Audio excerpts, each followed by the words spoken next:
You're not gonna hear nothing. And we have, of course, we got Treamell Lawrence back in the building. We're doing a part 2 of us going live on 94.3 WIBC. I want to first just start real quick.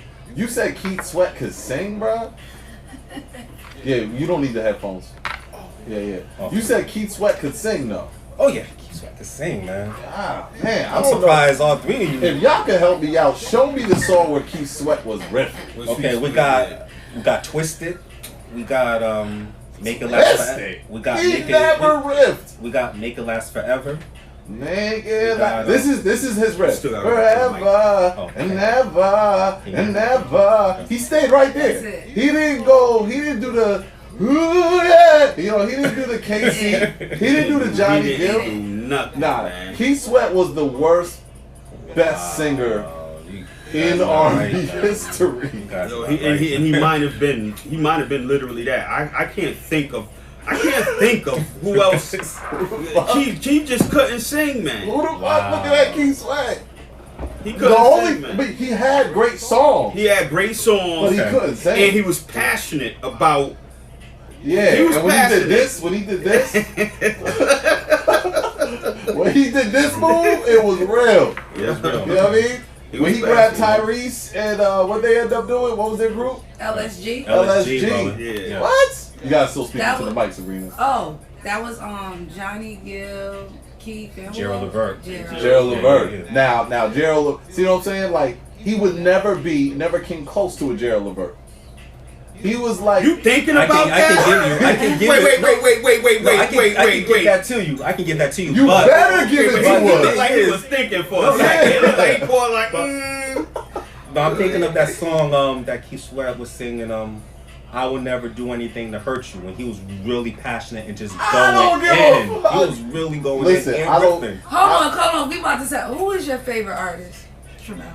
Of all time? R&B? Yeah, period. R&B. Okay. Who's your favorite artist? I definitely have to say Usher. Okay. I'll give you that. Usher. Listen, bro. The Jones. He was not going in on I would never.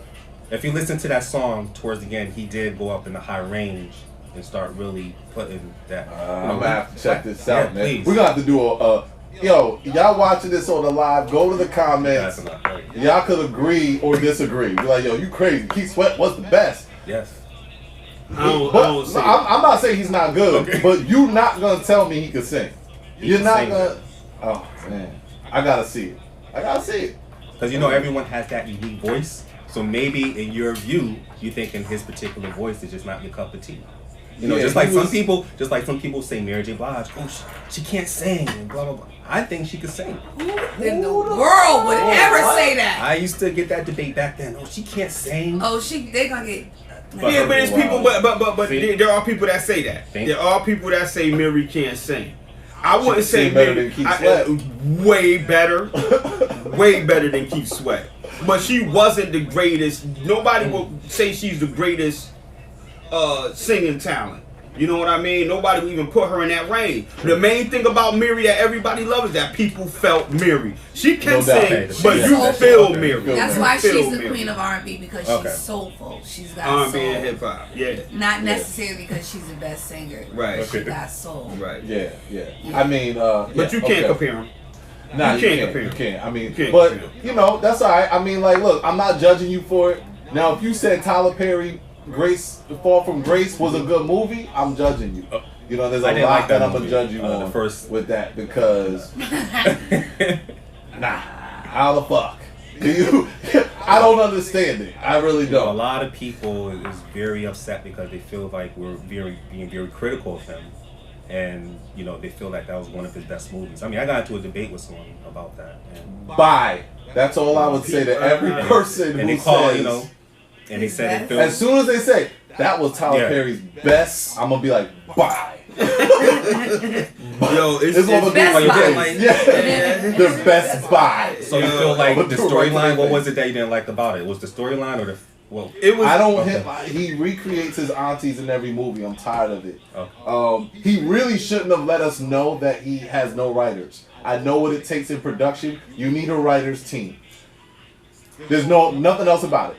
You need a writer's team. But it was the wardrobe. But it was that. It was the acting. The storyline was the storyline. You can tell he has no other writers. So if he doesn't have any other writers, as he stated, you can't knock him for some of. He put out some great movies, though. I think that's very talented. He found a niche. He found you know? a niche that worked and recreated it numerous times for the people that it works for.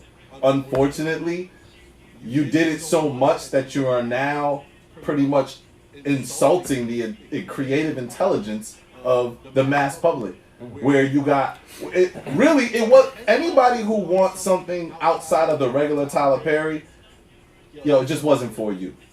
And really, almost all his movies eventually weren't for you. Maybe the first few, you're like, yeah, but he recreated it so many times and pulled on the same emotions with the same story arc with the same character types. Okay. He did it over and over. You know what I'm saying? And for me as a screenwriter, okay, I like to creatively, number one, be challenged. And I like to see you go outside the box. So I like to see who's my man that did Rocky and then did Black Panther. my man Michael B. Jordan. Coogler. Coogler. The director. Yes. Like, no doubt. That's what I'm talking about. You look at his variety, he's all types of different shit. He's challenging people on that. Tyler Perry is like, I found my niche, and this is going to be the typical thing I'm going to do for those people. And now here, you have no writers. You were not challenged on this story. You did not pull from other people. And then you said, I want to do it in 5 days. In 5 days. And it's like, bruh, and you could see the result. I have a mail up here that said that Falling from Grace was definitely a good movie. Yeah. Definitely a good movie. Yeah. Well, I there's a whole lot of questions I have for this individual. Like, me personally, it depends on if that's what you look for in a movie. I thought it was hilarious. I thought it was a spoof. I thought he was trolling. So you thought it was too predictable. That's everything. It was too predictable. The acting, I only say the acting was weak just because I feel like the storyline, the writing just wasn't. But not only the that, writing man, was weak. But then you had in one of the scenes you had a dude sitting in the back fake eating. He didn't even dig into the food. He picked up the fork. A white guy was sitting in the back when the two characters were in the diner or whatever. They were getting to know each other. Yeah. Look in the background. The white guy in the back. He scoops up like he's scooping food. Clearly nothing on his fork. Puts it in his mouth and then starts fake chewing. Like, how do you let that go, Tyler Perry? But the other thing how do you let that go? The other thing too is you're a writer. Now here's how I know you having no writers played a role. There is a lawyer who the defense rests. In law, period. When defense rests, it's over. You don't come up to the bench and be like, Your Honor, I call so and so. The defense rests. Your Honor, I call so and so. Yeah. The defense rests. Yeah. And then she came up to the bench, approached the bench, and she had no monologue that was gonna persuade the judge or nothing. Her only thing was, I made a mistake and I call so and so. He's like, again, this is where I'm like, yo, no thought must have been put into this writing, man. Then you had a dude the cop was beating terrible. the head 1,000 times with a bat, and he shows up in the next scene with an ace bandage on his head. Come on, bro. Yeah. And then they already beat the brakes off him with that bat. Yeah, man. I mean, I could go for days, man. I could go for days. But my thing, like, much respect to Tyler Perry for everything he's doing. His show of Sisters. However, and that the other show that he got, The Oval, on BET. I mean, for him, those shows, I could tell he put a lot of thought process into them. And I feel like some of those shows need to be put on the forefront on relationships, and I feel like that's to me why you showing. I only seen the commercials, never watched the show. But the reason why I don't like The Oval is because as soon as I seen a white man with a black woman, I'm tired of it. I'm tired of it. When he did with one of his movies, which I actually like, The Family That Prays Together. Yes. You had Sanaa Lathan, the white dude. You know what I'm saying? It's like every time you turn around, like this, that movie. I did like it too. Yeah. The family that prays together. You know what I mean? Because of the other elements of it, though. You know what I mean? Right. It had other elements to it. Yeah. But it's like, come on, why are you doing that? Why it had to be the white successful guy, and now the black woman's dogging her man to be with this white dude, even up to the end? Come on, yeah, man. Come on, man. You know, I didn't want to go too, but once you said about Keith Sweat, I just thought about more people that were garbage, and then I was like, no, he's not garbage. I'm just fucking with you. Yeah. But no, the whole Tyler Perry thing is like a whole other conversation. Okay. But I do feel like we put pop culture and entertainment as a standard of what moves us forward. And if you are recreating the same redundant storylines in so many shows, and then also recreating the same archetypes of characters in so many shows and movies, the way Tyler Perry has clearly done, you're not moving us forward. We should be opening up more conversations for other things and to see each other in different ways. Unfortunately, those stereotypes are constantly fulfilled in his shit, and they are. You know what I'm saying? That's my opinion on it. But moving forward, as far as let's get back to this whole relationship conversation, right? So we were talking about whether monogamy is a natural thing, Right. or whether it is or whether it's something that we have to really practice. You know what I mean? I feel like if we tell people monogamy is natural, it is a false expectation and fucks with a lot of people later in life. Because then later in life, people are like, then why do I sometimes feel this? If monogamy's natural, I shouldn't, like, after 20 years being with this person, I shouldn't feel this thing inside of me of like this person I work with or this person I saw on the street. It's like some people have to be honest about how to navigate that. And if we say it's natural, but let me ask you this: so, do you feel, Jay? Do you feel that every man that has been either married during their marriage or in a strong relationship, which is we know can be a marriage, should be looked at, viewed as a marriage. It is definitely the spiritual marriage. Do you feel like they have definitely once at a time come across a woman that they've been aroused by? Or women too. I think both men and women. Right. So I think they've been aroused, and the thing is that when somebody's telling them or they believe that monogamy is natural, that becomes a big conflict, and now it's like, yo, what's going on? So you mean So you mean they became physically aroused? Because yes. I don't know, man. Yes. I don't know. I believe people, many people, if they're becoming physically aroused, it becomes a dark thing for them in their marriage, because they're like, they feel convicted. Yeah, If that's actually true, then of course I would definitely have to agree with you. But I just don't know, because there are some people that can see other people, find them attractive, but not become aroused. Right, but there's also where you do become aroused. Right. That's a natural thing. Like, we know that. Just like you said, like, yo, we know that. If somebody came to you and was like, yo, man, I've been married to my wife for 25 years, and I see good looking women and stuff, but there was a woman who, or if a woman said there was a man who, just kind of, like, made me aroused. You know what I'm saying? And I'm really struggling with it. I feel convicted. You know what I mean? It's not the time to be like, well, there's something going on. It's not really that. Maybe there's nothing necessarily going wrong in your marriage. Maybe you just need to know that that's a natural thing that will occur. And that can occur. And the practice of monogamy is only going to help you now revisit your marriage and renew it. Even at that very moment. But when we say it's natural, monogamy's natural, it's like that's where a lot of people start to get conflicted of when those things happen, because they do. I don't think that anyone, I don't care what you say, I don't think married couples just stop seeing the opposite sex and being aroused once they're married. I don't believe that. Some would say to that, well, if you're with the right person and you love them and they're so beautiful to you, no, you'll never have that problem.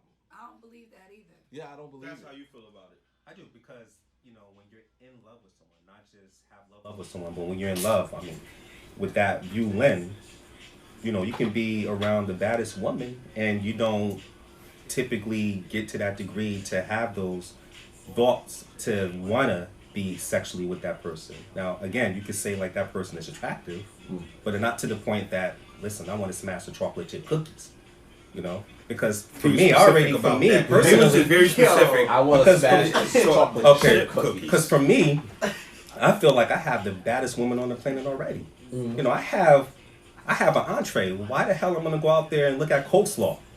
You know what I'm saying? That's not what is being said right now. What's being said is you could be happily married and your woman could be the baddest woman in the world, but you could see another woman and be like, oh, whoa. And you'd be like, you know what? I'm married. I'm still faithful to my wife, but of course. But again, that shorty over there is beautiful, and I would love to lick her up and down, round and round. But see, you just said, of course, natural.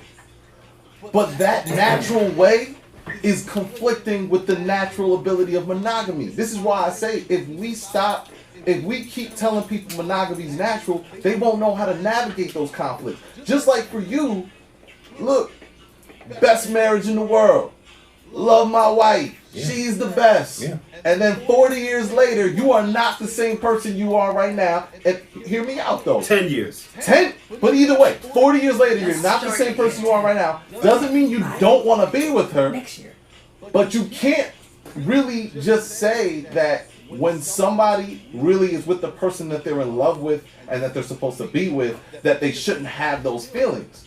Those feelings will come. The question is, how do you navigate those feelings with your partner? How do you do that? And it's like, if that people are scared to be honest, yo. Right. Imagine a man telling his woman, oh, yo, I really kind of want to have sex with that lady over there. I don't know why.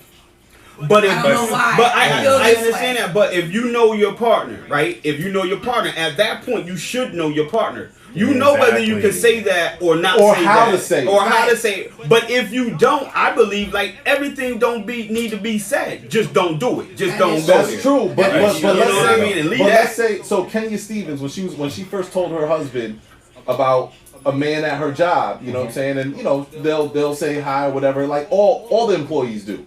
And this man, you know, they gave you a hug before the event or whatever ended, and it was just a regular hug. But she felt like she was like, oof. You know what I'm saying? And she went home and she said, listen, this wasn't like immediately, it was when the thought came after. And she said, listen, this is what's going on. You know what I'm saying? And they worked with that, of how to navigate that. So are you feeling like you don't want to be in this? No, that's not at all what I'm saying. Are you feeling like, but they did that work. And it's like, these are the tools to navigate those conversations that a lot of experts, a lot of like people who are going to even getting relationship counsel, they're not getting that part of it. That hard work when shit that I need to communicate with you isn't really a good thing. And if we keep saying monogamy is natural, it's like now it's going to be even harder for people to talk about that, because it's like, yo, I'm supposed to be naturally monogamous with this person, but I've had some feelings. What's up with that? Now I gotta work that. But why would you? The only way that you will have feelings with someone else is if, like I stated earlier, the open and wall relationship. If you put those walls down and allow someone the opportunity to begin to have that emotional connection with you. No, I ain't saying emotional. But wait, but see where I'm going with it though. But if a particular person starts to allow that wall to go down, then that can open up the door for some sort of affair or emotional cheating and so forth. But if you have the kind of relationship which me and my wife do, we're very vulnerable. We talk about everything. I do tell her that, hey, I find it very attractive. You know what I'm saying? Because our relationship is, when you first went in, it took me a while to be healthy within myself, to be a complete person. And a lot of people make the mistake of trying to find someone to complete them, whereas you should already be completed and you're sharing your completeness with that particular person.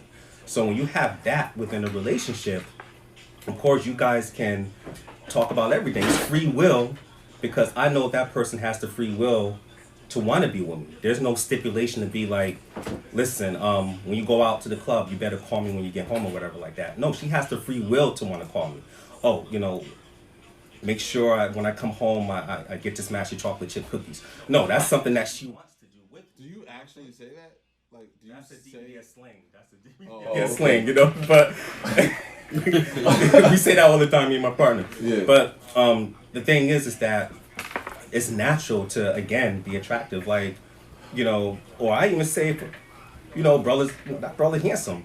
I'm not gay, but I'll be like, that brother handsome. Yeah, see, so we're not talking about that. But I'm just giving you some pointers or something. Because the emotional part of it, I agree. Like, if my lady said that she has been texting and cuddling with a dude, that's way worse than if you've been smashing. Because there's an emotional thing going on. I agree with you on that. But I do know, and I just can't be naive to the fact that out of our 40, 50 years of marriage, that there is not going to be a man that you come across that you don't find attractive and would give him the business. So if the opportunity presented itself.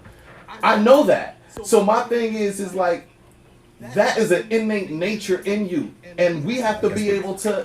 Let me just tell for any. It is, but at the same time, is it really healthy to tell people that that's not natural for your marriage? You know what you want in a relationship. It is though. Let me tell any of the men that's listening, any of the men that's listening to us right now. We know we have a lot at times. Okay.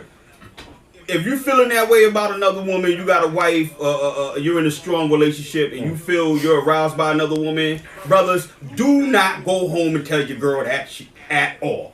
Don't go home and tell her. You better know your partner first, but don't go home and turn don't go home and turn your whole situation upside down. No, you don't. But what you should do now is find ways again. This is the reason why I say to giving people the tools to navigate those circumstances. Absolutely. Because now what I would do for me, if I'm married to my wife, same thing you're talking about. Because I know people feel like you, but still had that issue, and they learned the hard way how to navigate those, still with their wife to this day, with a successful marriage, but at the same time, they knew, okay, these are not moments to say, yo, something's wrong, this shouldn't be happening. No, it's natural to happen, navigate it.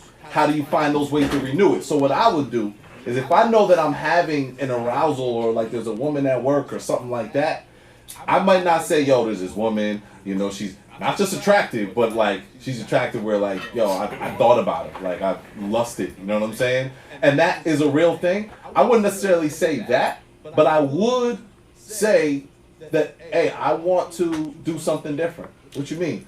I don't know, sexually. Like I feel like I might be a little bored. You know what I'm saying? I feel like I might be over here. I might, you know, and I don't want my thoughts even going nowhere, you know. And let's do that. Because now we renew it. And it's like when you give people those tools, it's like, yo, you don't have to feel convicted. But you know what I'm noticing too? You don't have to feel convicted. But what I'm really noticing is that one of the main tools that even the Most High has given us that I think a lot of times we don't operate in, just lower your gaze. Lower your gaze. I think if we're becoming aroused, we've paid too much attention to that other thing. You pay too, but I mean, you see somebody that's like, yo, all right, they attractive. If you when you start staring and paying attention to it, that's when the arousal part comes in. But when that does, nobody should be convicted about that. Right? Nothing's wrong. You didn't. Because what Jay is saying is a part of human nature. Male or female, it's natural. Right. It's natural for us to feel that way, but we're so insecure as a human being.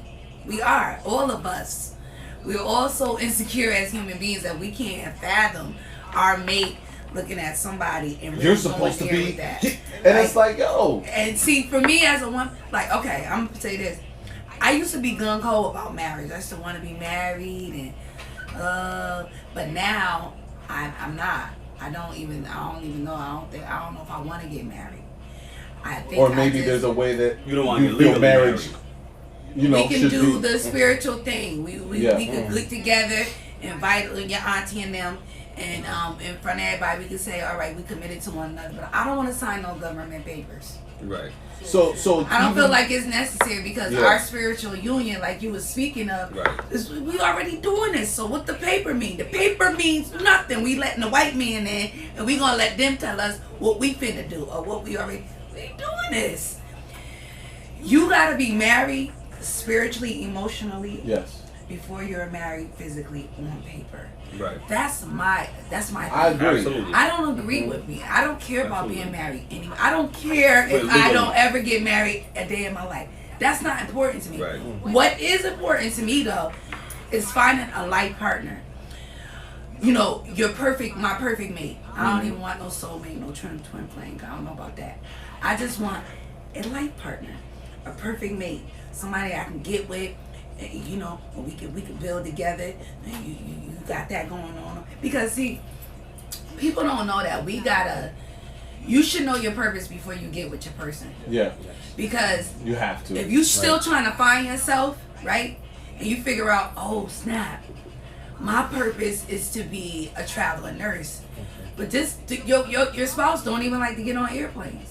So problems. Now you guys are not congruent. You guys are not equally yoked.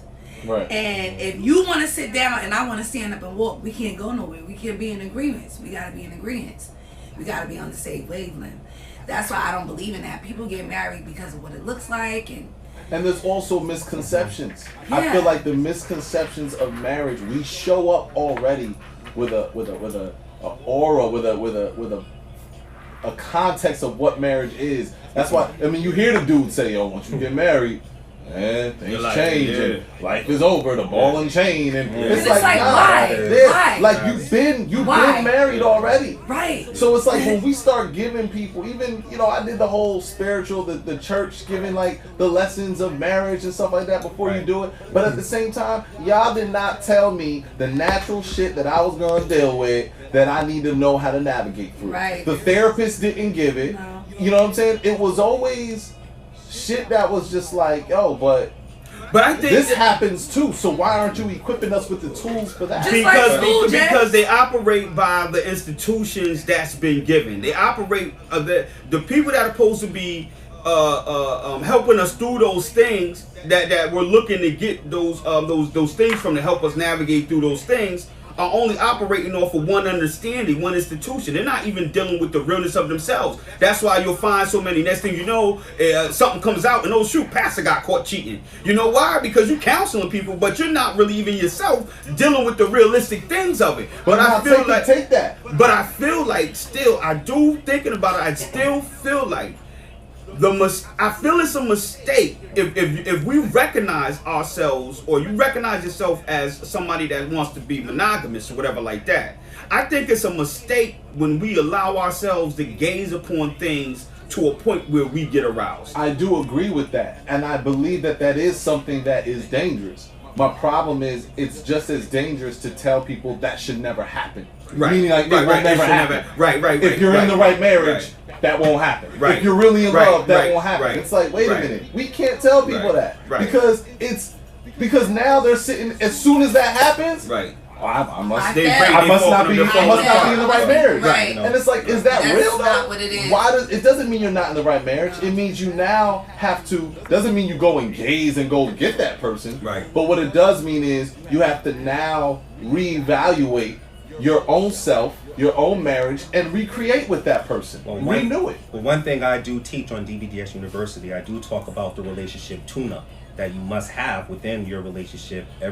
For me and my wife, every year we have a relationship tune-up, like to see what we've done for that year, how what things we can do new, what other hobbies or interests, anything to bring off that unknown area in our marriage, to keep it spicy, to keep it sexy. You know what I'm saying? And a lot of people don't do relationship No, they don't.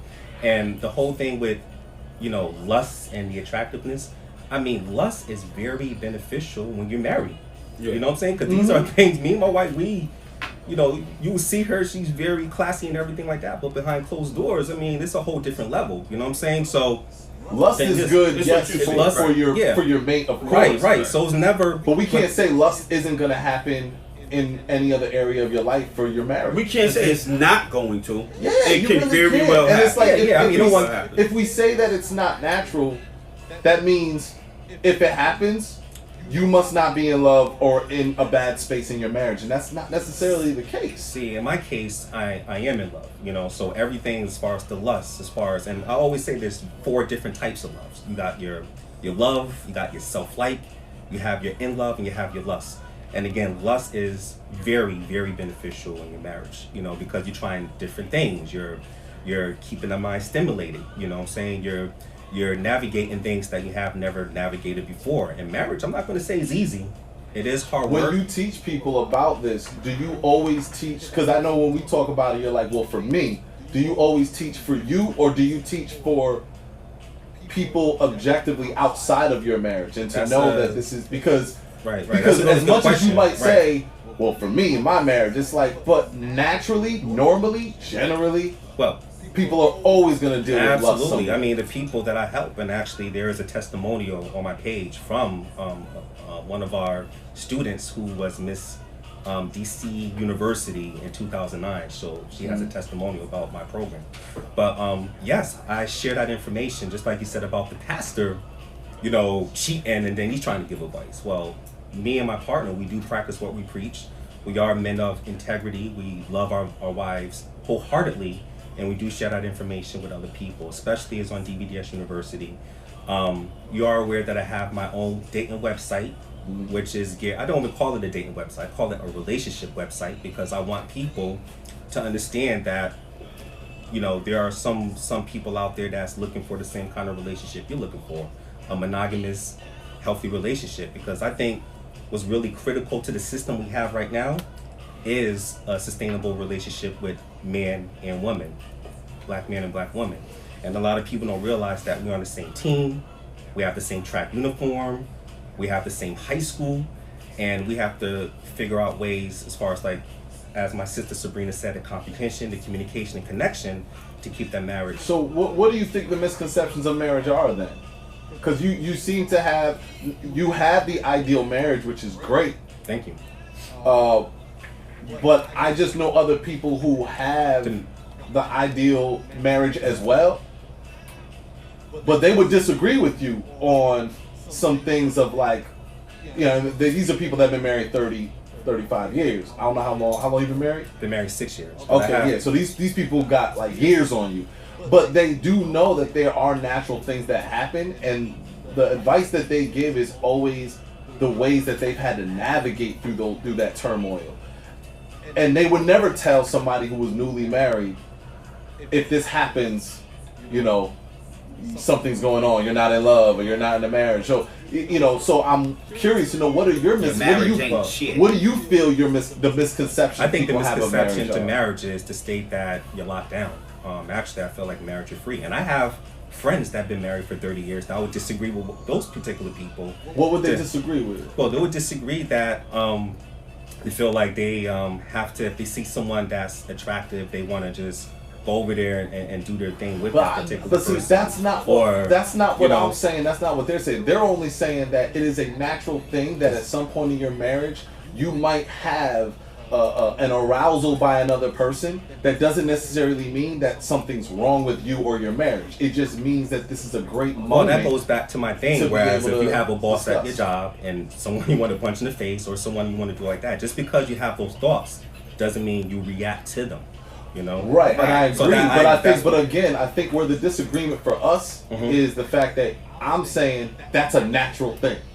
Your boss, the superior, is being relentless and being a jerk, and you as under the superior want to attack that person or want to somehow verbally say something to that person. It's in your thoughts. Right. That's natural. Oh yeah, I agree. I never said that was unnatural.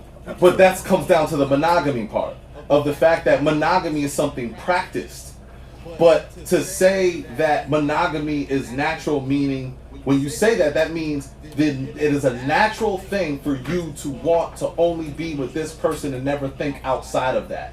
That's monogamy by definition. It is.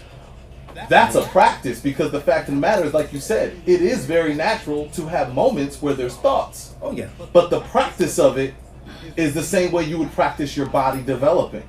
If you're again, I could walk and just work my day and not exercise at all. That is a natural thing to do. It is not natural to say, okay, I'm going to do these things to work my body and develop it and keep it healthy and maintain it. That's not a natural thing. You have to actually practice that. Now, Working out and exercising is part of my life. I do it all the time. It's natural. You know what I'm saying? Are there days where I feel like just taking off and not doing shit? Absolutely. But I've practiced and put into something where I invest in my body enough to want to take care of it. It's the same with a relationship. Well, it goes back to, and we can agree to disagree on this, but it goes back to knowing yourself, as Remini stated. To get, for me personally, and I share this with my clients and everything like that, just getting certain things out of your system. When I was single, to a point, it just got tiresome. And I wanted one person in order to invest and build with. And I think that's most people though. But again, I knew, but honestly, I knew what I wanted though. Right. And there's a lot of people that I help that know what they want. Mm-hmm. I didn't want to.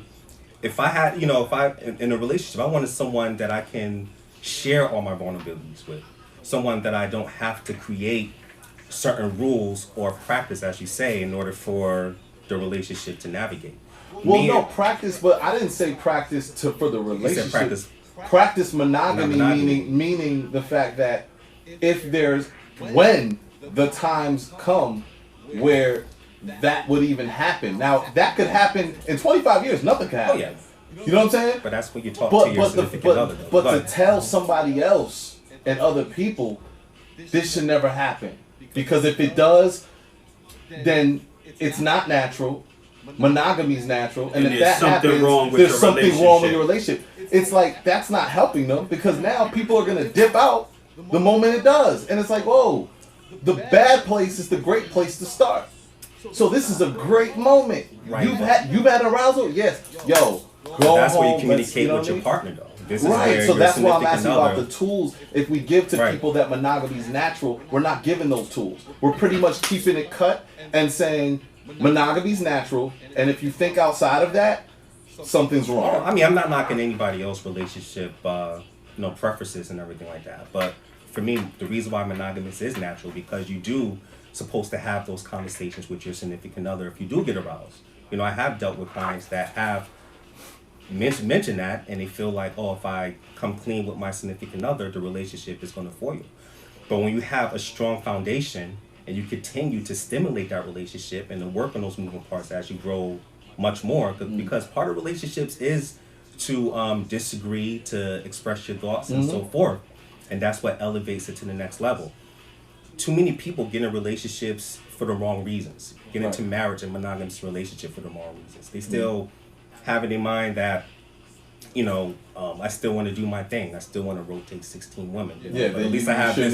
I see this one woman. She is so bad, and if I don't snatch her off the market, then I'm going to miss my opportunity. I have people that come to me about that too. That's not.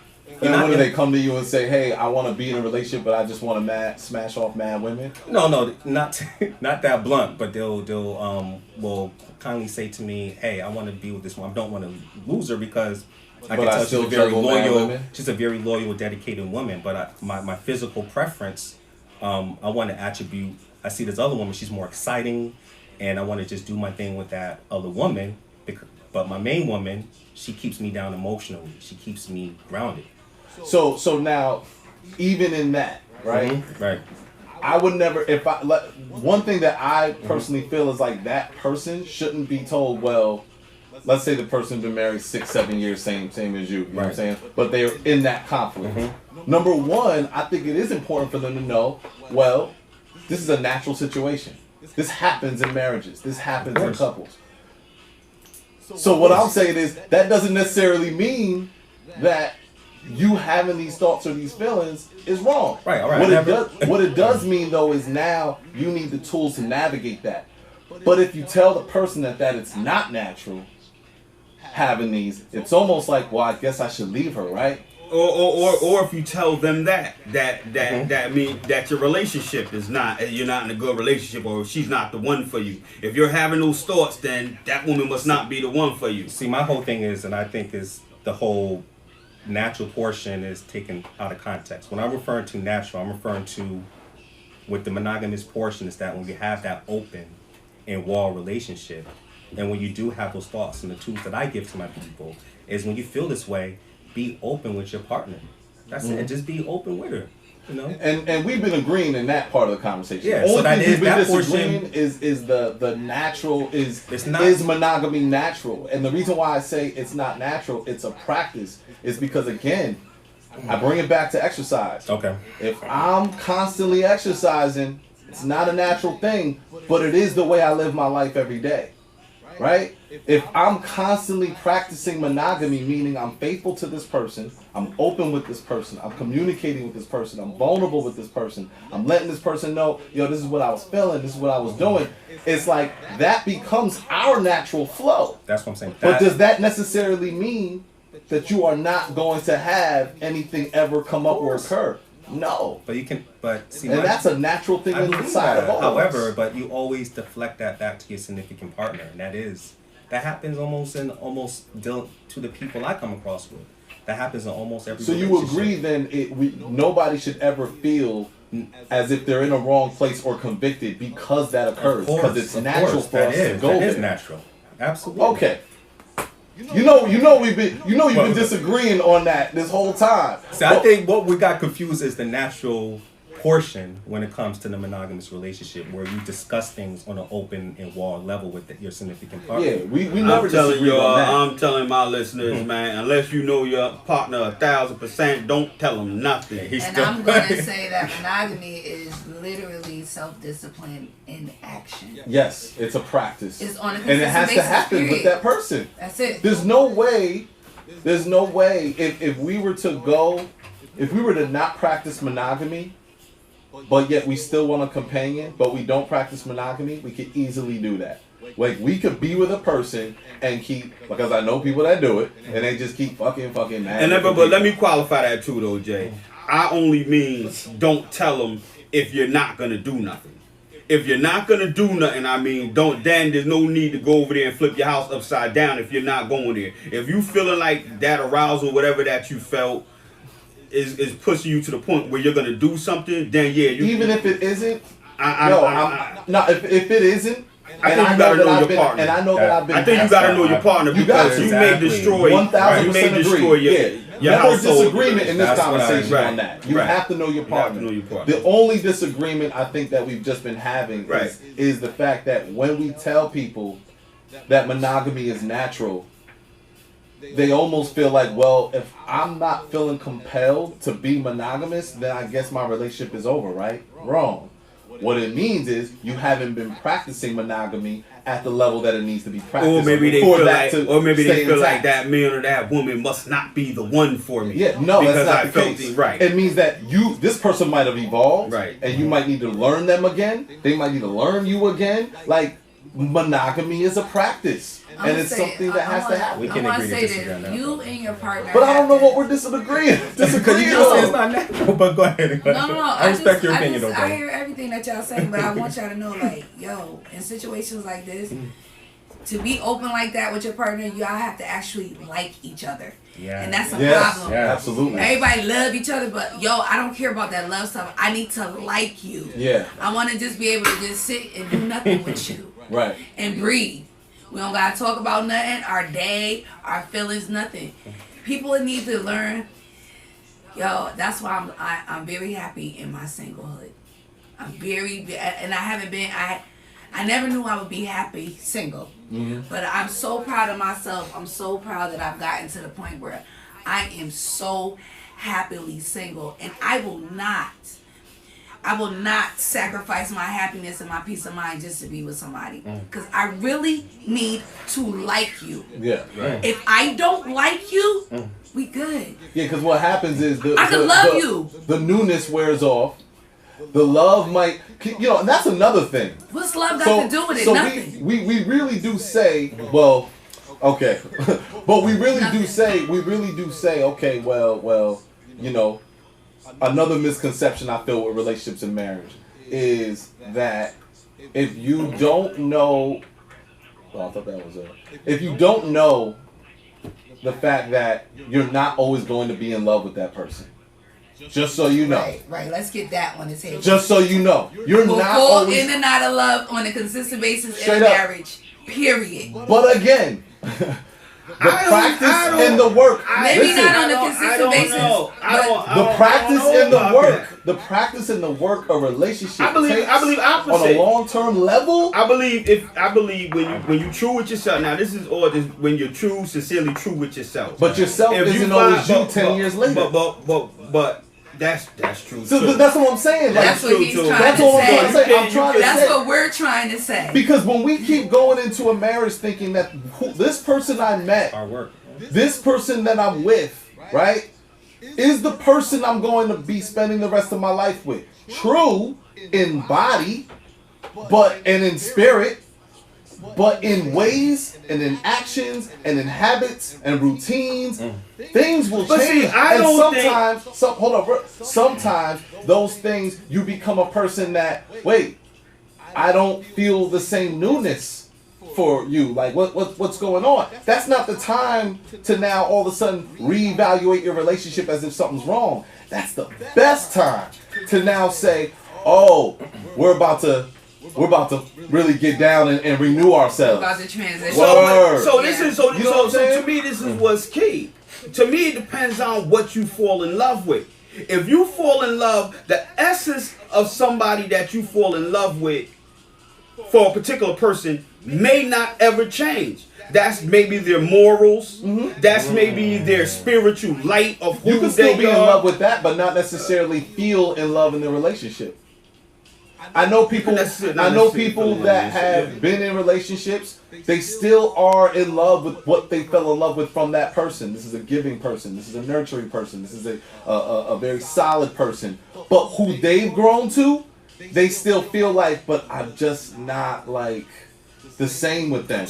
And my advice to them has always been, so what are you going to do? And every time they say, I don't know, I think I need to maybe call it off, or I think we need to maybe, I don't know. And I'm like, yo, no, this is the best time now to reevaluate. But to me, when that changes, to me, that what's changing there is whether you like that person or not. You can still be in love with that person, but your like changes. I don't know if I like these certain things, but the love part is still there. But even that right there, love, there's people I love. There's women I love, right?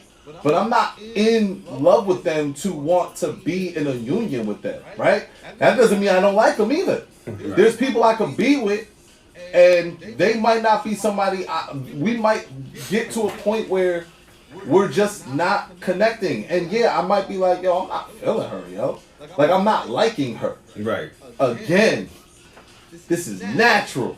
You are human beings before anything. You're not superheroes. You didn't show up to a marriage and like, oh, and get like a fucking bolt on your chest where you could like now do different shit. No, you're a human fucking being, which means as y'all are together, there is some conflict that you need to know. Is this person going to rumble with me to get to that? Because you got to do the same rumbling with your own emotions. You know what I'm saying? Are you going to rumble with this person to get into their emotions, them getting into yours? Like, that shit's gonna happen. And the misconception of marriage is that is not that it's gonna be peaches and cream, but that the real shit you're really gonna deal with isn't just, oh, we're just been arguing.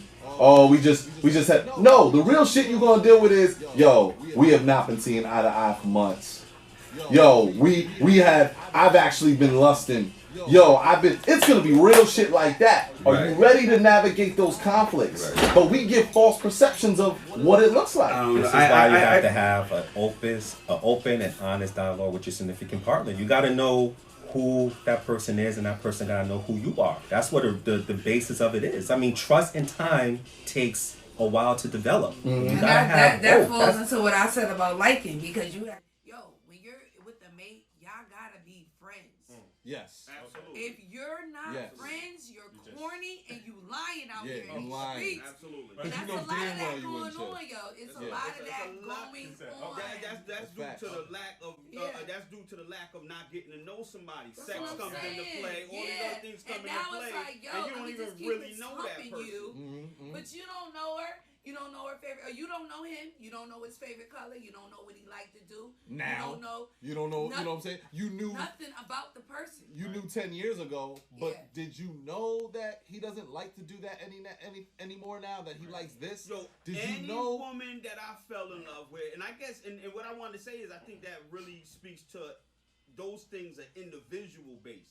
Because I can honestly say, any woman that I fell in love with, I always was in love with them. At times I didn't like them, but I was always in love with them. Once I fell out of love with them, I was out. And that to me is where people fuck up. Because we're talking about a span of multiple, you're talking about marriage. This is till death. Supposed to be. This is supposed to be till death. Yeah. And one thing about Kenya Stevens and her husband is they were like, they don't believe in divorce. So this is the reason why they were able to navigate some conflicts they had to get to their mutual understanding that has been working beautiful for them. You know what I'm saying? That doesn't necessarily need to be for everybody. But when you actually say, yo, I do not believe in divorce. I do not believe in, just bailing because I'm out of love with you. It's like, well, you went in with the wrong perception. Right. You didn't know that shit was gonna happen sometimes. But I don't think it's going in with the wrong perception. I think it's wrong perception if you feel like it's not time to navigate that and work through that with that person. For me, certain things have to transpire for me to fall out of love with you. And if those certain things transpire, believe me, it's great enough that I'm out. Okay. It's not one of them things where it's just like, I don't know what's going on. I'm out of love with it, right? If certain things transpire, that's the only way you're going to get me to fall out of love with you. So even those certain things that transpire, again. Ain't nothing to navigate, Jay. There ain't shit to navigate there. It's time to be out. Listen. Ain't nothing to talk about. Nothing to try to... Listen, I don't know exactly what you're referring to or like what specific things those would be. But granted, if I walk in and you getting jizz on the face by like 4 different dudes, and you're like, "Oh, sorry, baby," you know what I'm saying? That's that's the jizz dance. I would be like, "Yo, there's nothing to navigate here. Yeah. We're good. Right. Bye." Right? But if you have been completely like unbearable, I've been unbearable. Right. You've been getting on my damn nerves. You're judging me, like, and we're just like beefing. Right. Like, I don't like you. You don't like me. It's like, yo, that's the shit that people need to know will probably happen. What are you gonna do with that? But I don't think that. How do you navigate that? Right, but to me, the key thing that you said was, I don't like you, you don't like me. The in love to me is still there. I still love you. I'm still in love. You keep saying love with you. No, see, yeah. To me. Okay, we could play semantics with that. No, I mean, I'm saying in love could be different for different people. Okay. You know what I'm saying? Right. What I'm saying is, if I don't like you, you know what I mean? The in love that I'm thinking about is the in love where I do like you and I love you and I'm fucking with you. Yeah, you get on my nerves sometimes, but yo, you could turn my smile right back on. So let me say this, right? That's the in love to me. So let me tell you what. When I'm looking at you like, wait. Let me say in love. So wait, let me tell you what in love. Here's the in love and it's different from the like. A person that you're in love with and you dislike at the time. You could be going through that heavy beefing, and you disliking that person, and you could still walk over to them and kiss them on the lips and be like, I can't stand you. Kiss them on the lips because you're still in love with that person, and turn around and walk away. Then I don't dislike you that much. Nah, the man. dislike I'm talking about, the dislike, I don't know what you talking about. I don't want to hear another word you say. Yeah, and do not walk over here trying to give me no kiss, man. Like, we not cool like that. Or if you're leaving that, or if that person's leaving the house. Yeah, if I'm good. Person's leaving the house, you don't know if you're gonna see that person again or not. That's the reality of life, right? So you may still kiss that person. I'll talk to you later, man. I'm out. And bounce, because I still love you. I'm still in love with you, but I can't stand you right now. If I'm in love with you, that's how you do, because everybody not like that. Right. You a sweet soul. So again, some of us but not even. But I don't even think it's even that. I don't even think it's even that. You know what I'm saying? I do feel like that part is individual. You know what I'm saying? I can't necessarily speak just from my place. I can only speak for where I know a lot of people have been. Generally speaking. generally speaking, a lot of people deal with that shit. And a lot of people aren't equipped with the tools to understand marriage. If you understood marriage to be that, where you do look at the person like, oh man, I can't fucking, and the other person, I can't fucking, I don't care. How do you navigate that? Okay, because I really would like to know the answer to this, because my parents were married for 50 years and my father had a child outside of the marriage before I was born. So I'm trying to understand, how did my mother stay married to my father? Cause she never fell out of love with them. Okay. See, again, she never. To me, if you ask me, think about that. He did all of these different things that caused her to feel all kind of different. But it's just me, again, humbly speaking. But I think she was able to move through all of that. I mean, you got to navigate it in different ways, but she never fell out of love. See, when we say out, but here's that's what I think. Here's what I'm saying though. When you say in love versus out of love, there's people I love, and I want to be with them still, right? I want to be with you still. I love you, but the in love part that I'm talking about is when we are on one accord right now. We are on the same page. Exactly. We're connecting. We are flowing. And you got on my nerves, but we still flowing. That's in love. But in love still exists, bro. I didn't say it doesn't exist, but the other thing happened. My point is that when you're out of love, it doesn't necessarily mean that you have no love. When you're out of love, it's we are not on the same page. I think that's the. We are not. We are. Yeah, I don't believe that. I believe that's the reason why people say I love them. I want to be with them, but I'm not in love. But I'm not in love. And the reason why they're saying that is because we're not flowing. There is that. And they're saying that we're not flowing. So that's why I'm trying to say that, generally speaking, people definitely have moments in their relationship where they are out of the in love phase. But they love this person, so they don't want to go nowhere. And then some of them might be confused and fool themselves and say, nah, I think I should go somewhere because we're not on the same page, right? No. Didn't you know this was going to happen? I understand what you're saying. And this is where that's the likes and dislikes. I understand what you're saying totally. And like you said, that would be semantics of how we look at in love, in love or love parts. And I agree those things are different. But still, to me, that part that you're talking about is still being in love with a person. But to me, that would be the likes or the dislikes. Like, I'm still in love with. Well, just to help the audience not be confused. Right. Generally speaking, if you're out of love with somebody, we're saying that means you just don't like this person. Right. You don't like what they become. They don't like what you become. Y'all haven't really been talking. Y'all not clicking.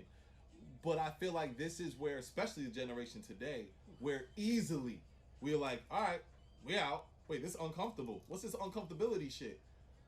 Nigga, uncomfortability is the key to all greatness. What you talking about? The bad place is a great place to grow. No doubt.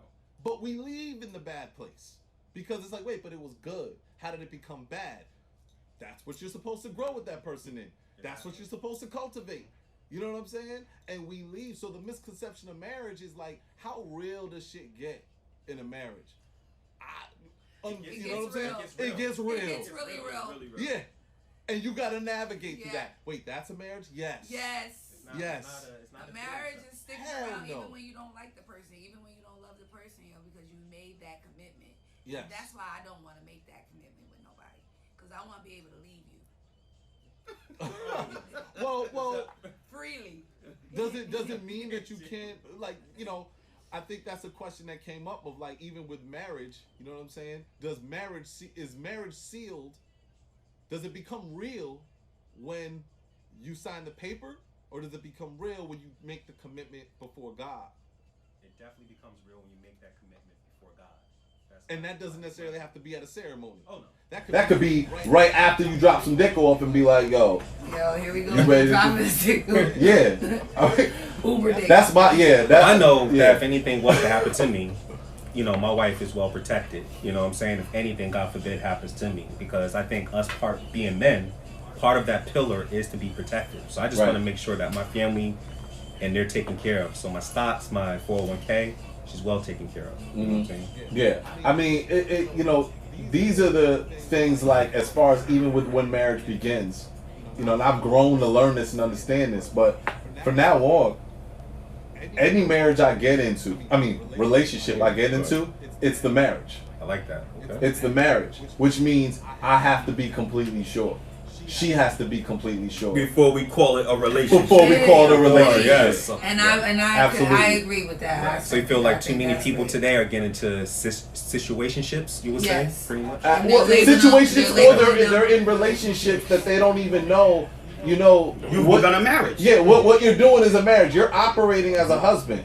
No, I'm not. Yes, you are. Y'all live together. Yeah, I'm about to say. You paying her bills. You driving each other cars, stuff. You done met the other children. You playing mom or dad to their child. Like what you talking about? What you talking about? And I'm gonna tell my daughter the same thing, so she knows. Like, oh, so you're gonna marry him?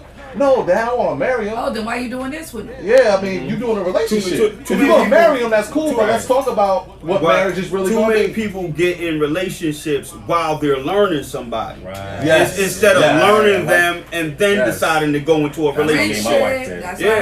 Just be friends, yo. You know what I mean? Because all my relationships, I noticed, all my relationships that I had, that sex was involved, ended up becoming disastrous because me and that woman never, when sex was involved early, me and that woman never became friends. It was always the sex was everything that kept us together. It was, you know what I mean? It was great. But when you start, you start trying to be a friend with this person, you're really starting to see like, yo, I really don't like you. We don't coincide. The only time we come together is a penis. Now I will say that's where you need to now reconsider your marriage. Is if you know that the only thing keeping y'all together is sex. Right. You know what I'm saying? Right. It's like, yeah, you might have chose wrong. Yes. You know what I mean? Yes. But even if y'all on the same page and it's fucking beautiful and y'all have communicated and spoke and all that, you need to know how real shit will be and really ask yourself, do I want to fight through that? Do I want to fight to always restore and renew? I think there's a couple of different things that you need to renew your marriage on. If he or she, to me, if he or she is going upside your head, you need to revisit your marriage.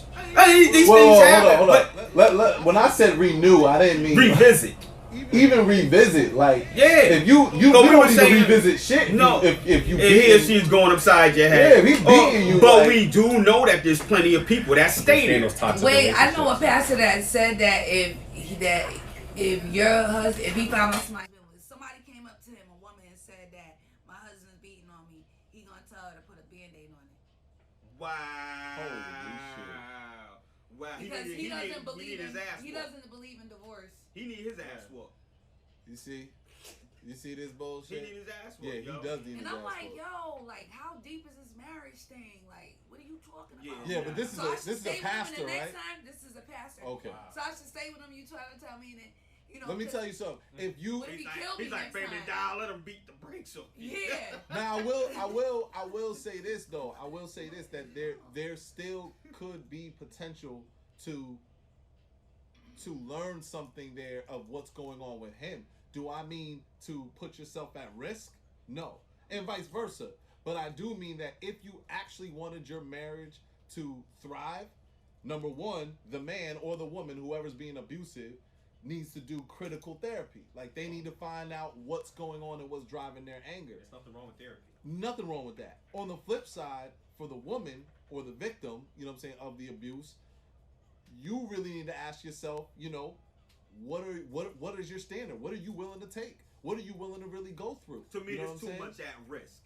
When somebody's being physically, I don't believe they should be in the same house. To me, I believe there should be a separation. Even not even in the same house, man. I just think when somebody start putting their hands on you, we know it can get better if that person's gonna do. But usually, what if it started after, like, I guess I'm talking about like when you're dating and he's been beating you, and then you're like, well, but he was good for like a year, and then we got married. It's like, but what if like they were good for like 7, 8, 10 years, lost his job, went through some shit, and now he's doing this. It's like, listen, where do you now? It's like this. When he put his hands on you once, to me, I'm gonna tell my daughters, if a man ever put their hands on you, it's time to go. Yeah.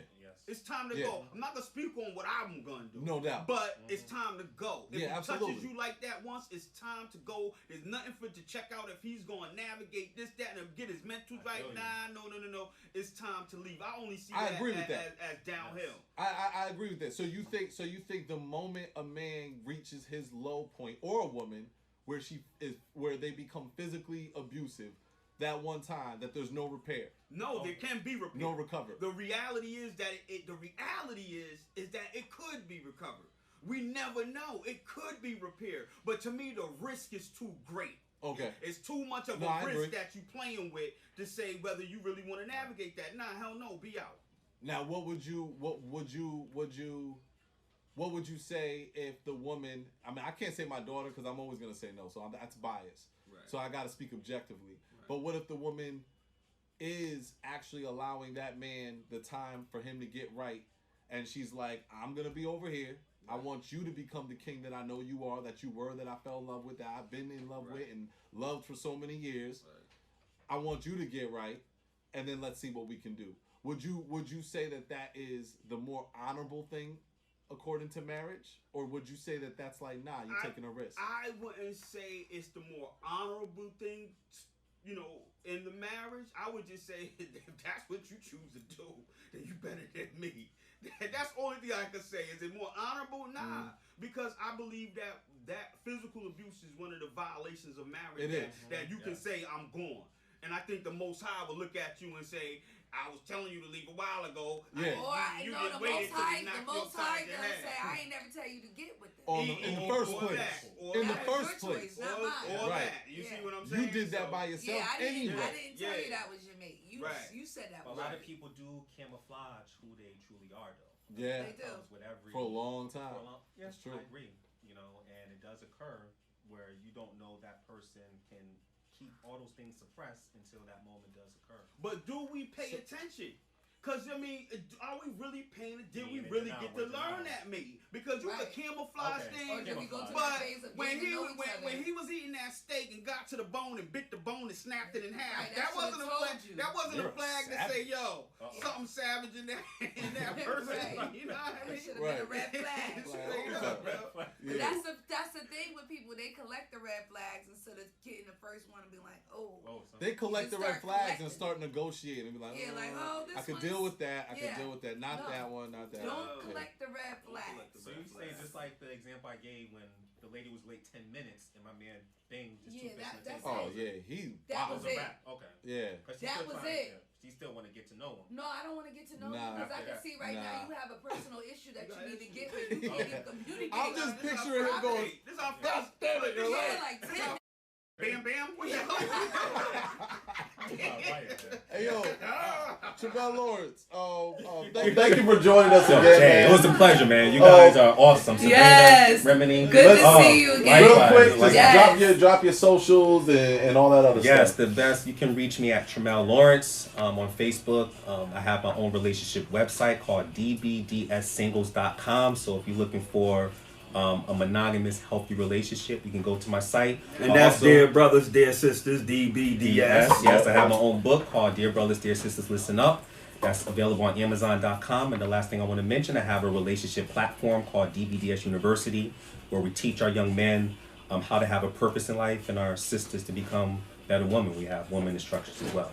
Word. And y'all can reach me at Remedy 360, Snack, Crackle, Pop, Baby Don't Stop. Anytime. No, I'm just playing. Movie Talking Podcast. All right, this is the B-side. Peace. Peace. Wow, that went by fast. I want to keep going. I know. I wasn't done. 2 hours, that's it? I wasn't done. I know.